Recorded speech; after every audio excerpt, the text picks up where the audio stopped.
দেশের পরমাণু কেন্দ্রগুলিতে আমেরিকার হামলার পর ভয়ঙ্কর প্রত্যাঘাতের হুঁশিয়ারি দিয়েছিল ইরান। সেই মতো রবিবারই হামলা শুরু করে ইরান। ইসরায়েলের উপর একের পর এক মিসাইল হামলা চালায় ইরান। সোমবার 23শে জুনও সেই হামলা জারি রইল। ইরানিয়ান রেভলিউশনারি গার্ড কর জানিয়েছে সোমবার প্রায় 40টিরও বেশি 2000 কিলোমিটার রেঞ্জের মিসাইল দিয়ে ইসরায়েলের উপর হামলা চালিয়েছে ইরান। এই দাবি করা হয়েছে।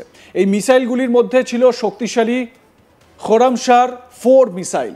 এই মিসাইলগুলিতে 1500 কেজির ওয়ারহেডস বহন করা সম্ভব, কিন্তু ইরান দাবি করেছে এই মিসাইলগুলি একাধিক ওয়ারহেড বহন করতে পারে। জানা গেছে, সূত্রের খবর, ইরানের এই হামলার পর কমপক্ষে 11 জন আহত হয়েছেন। ইসরায়েলের উত্তর তেল আভিভের জনবসতিপূর্ণ এলাকা এই হামলায় জায়গাগুলির মধ্যে একটি বলে জানা গিয়েছে। ক্ষতিগ্রস্ত এলাকাগুলির মধ্যে রয়েছে একটি শপিং সেন্টার, একটি ব্যাংক এবং একটি স্যালন। ক্ষতিগ্রস্ত দোকানের ভাঙা গেট এবং রাস্তায় কাচের টুকরো দেখা গিয়েছে।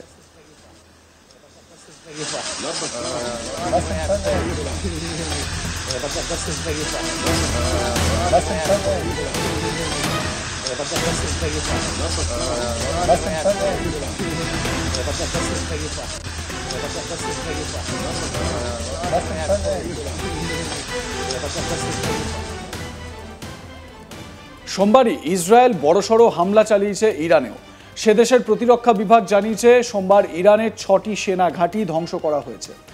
মিসাইল নিক্ষেপ করে ভেঙে ফেলা হয়েছে ইরানের 15টি যুদ্ধবিমান এবং হেলিকপ্টার। ইসরায়েলি ভূখণ্ডে এই ফাইটার জেটগুলি নিয়েই হামলার ছক কষেছিল ইরান, তাই এই অপারেশন বলে জানিয়েছে ইসরায়েল। ইসরায়েল ডিফেন্স ফোর্স বা আইডিএফ জানিয়েছে F-14, F-5 এবং AH-1 এয়ারক্রাফট ইরানি সেনা ঘাঁটিতে ছিল। সেগুলি সম্পূর্ণ ধ্বংস করা হয়েছে। এয়ারপোর্ট, রানওয়ে এবং ভূগর্ভস্থ অ্যাপার্টমেন্টও ধ্বংস করা হয়েছে ইসরায়েলি সেনা হামলায়। একটি বিবৃতি দিয়ে বলা হয়েছে, ইরানের আকাশ দখল করা হয়েছে। ইসরায়েলি ডিফেন্স ফোর্স 6টি ইরানি সেনা ঘাঁটি ধ্বংস করেছে এবং পশ্চিম, পূর্ব ও মধ্য ইরানে হামলা চালিয়েছে। সারফেস টু সারফেস মিসাইল ছোড়া হয়েছে। ইসরায়েলের নিরাপত্তা নিশ্চিত করতে সব রকম পদক্ষেপ নেব আমরা। একদিন আগে ইরান ঝাঁকে ঝাঁকে মিসাইল ছুড়েছিল ইসরায়েলে। তেল আভিভ, হাইফার মতো জনবহুল শহরে ছোড়া মিসাইলে প্রচুর ক্ষতি হয়। ইরানের বিরুদ্ধে সবথেকে বড় হামলা। মধ্যরাতে পরপর 3টি পরমাণু কেন্দ্রের নির্দিষ্ট লক্ষ্যবস্তুতে নিখুঁত আঘাত আমেরিকার। মাত্র 25 মিনিটের অপারেশন মিডনাইট হ্যামারে কার্যত ধ্বংস ইরানের ফোর্ডো, নাতানস ও এসফাহান পরমাণু কেন্দ্র। এই হামলার পর থেকেই আমেরিকার বিরুদ্ধে প্রত্যাঘাতের হুঁশিয়ারি দিয়েছে ইরান। এই ধরনের হামলার জন্য আমেরিকার প্রেসিডেন্ট ডোনাল্ড ট্রাম্পকে উদ্দেশ্য করে ইরানের একজন সেনা অফিসারকে বলতে শোনা গিয়েছে, জুয়ারি ট্রাম্প, তুমি এই যুদ্ধ শুরু করতে পারো, কিন্তু আমরাই এর শেষ করব। এছাড়াও তিনি বলেছেন, এই ধরনের হামলা করে ইরানের পবিত্র মাটিকে অপবিত্র করেছে আমেরিকা। আমেরিকা সরাসরি ইরানের সঙ্গে যুদ্ধে জড়িয়েছে। ইসলামিক রেভলিউশনারি গার্ড কোরের ওই সেনা অফিসার কি হুঁশিয়ারি দিয়েছেন শোনাবো।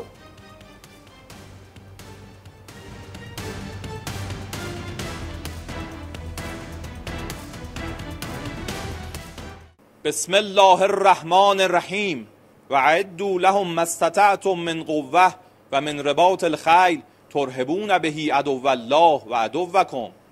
آمریکای جنایتکار در ادامه حمایت‌های همه جانبه خود از تجاوزگری رژیم صهیونیستی با نقض آشکار حاکمیت جمهوری اسلامی ایران به صورت مستقیم وارد جنگ با ایران شد و به خاک مقدس ایران تجاوز کرد. این اقدام خصمانه با هدف احیای رژیم در حال مرگ صهیونیستی صورت گرفت، اما نه تنها بی ثمر بود، بلکه موجب گسترش دایره اهداف مشروع و متنوع نیروهای مسلح جمهوری اسلامی ایران خواهد شد و زمینه‌های گسترش جنگ در منطقه را فراهم می‌کند. به شما اطمینان می‌دهیم که با این تجاوز عقربه‌های ساعت به سود شما نخواهد چرخید. رزمندگان اسلام در پاسخ به این جنایت با عملیات‌های قدرتمند و هدفمند عواقبی سنگین، پشیمان کننده و غیر قابل پیشبینی برای شما رقم خواهند زد. ان شاء الله. Gambler Trump, you can start this war, but we will be the ones who end it. শনি ও রবিবার মধ্যরাতে হঠাৎই পূর্ণ শক্তিতে ইরানের 3টি পরমাণু কেন্দ্রে হামলা করে আমেরিকার এয়ারফোর্স। B2 স্টেলথ বোমারু বিমান থেকে শুধুমাত্র ফোর্ডো পরমাণু কেন্দ্রে প্রায় 6টি GBU-57 বোমা ফেলা হয়। এই একটি বোমার ওজন 30,000 পাউন্ড অর্থাৎ 15 টন। আর নাতানজ ও এসফাহানে নিউক্লিয়ার বেসে 30টি টমাহ্যাক মিসাইল দিয়ে আঘাত আনা হয় ইউএস নেভির সাবমেরিন দিয়ে। এই পরিস্থিতিতে ইরানের এই প্রসঙ্গে ইরানের বিদেশমন্ত্রী আব্বাস আরাকচি বলেন, আমি আজ বিকেলে মস্কো যাচ্ছি এবং আগামীকাল সকালে রাষ্ট্রপতি পুতিনের সঙ্গে একটি বৈঠক আছে। অলরেডি সেই মিটিং হয়ে গিয়েছে এবং ইরানের বিদেশমন্ত্রী তিনি রাশিয়ার প্রেসিডেন্টের সঙ্গে কি আলোচনা করেছেন না করেছেন সেই বিষয়টাও খুব সম্প্রতি সামনে চলে আসবে। তাহলে আরও স্পষ্ট হবে রাশিয়া এবং ইরানের মধ্যে ঠিক কি আলোচনা হয়েছে এ বিষয়ে। কি বলেছেন তিনি শোনাবো আপনাদের। Well, I'm going to Moscow this afternoon and I have a meeting with President Putin tomorrow morning. Russia is a friend of Iran and we enjoy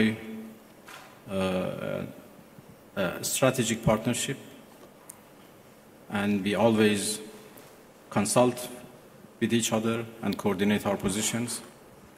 Russia has been a part and the participants of JCPOA, so they have been always a party to nuclear negotiations.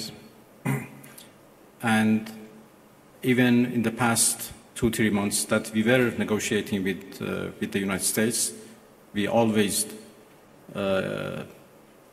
briefed our Russian friends about the latest about any progress or lack of progress in our talks. Well, I will have serious consultations with the Russian president tomorrow, and we continue to work with each other. Russia is also a permanent member of the Security Council, and we know that they were trying, together with China, to introduce a resolution to the Security Council for the cessation of hostilities. Obviously, now the situation has been changed, and I will have a discussion with them that how it should be proceed. এবারে প্রশ্ন হচ্ছে যে Russia বা president Putin তিনি এই বিষয়টিকে কিভাবে নেন আগামী দিনে সেটাও দেখবার মতন বিষয় হবে। দেখতে থাকুন আজ তাক বাংলা, সাবস্ক্রাইব করুন আমাদের ইউটিউব চ্যানেলটি, বেল আইকন প্রেস করুন নোটিফিকেশন পেতে।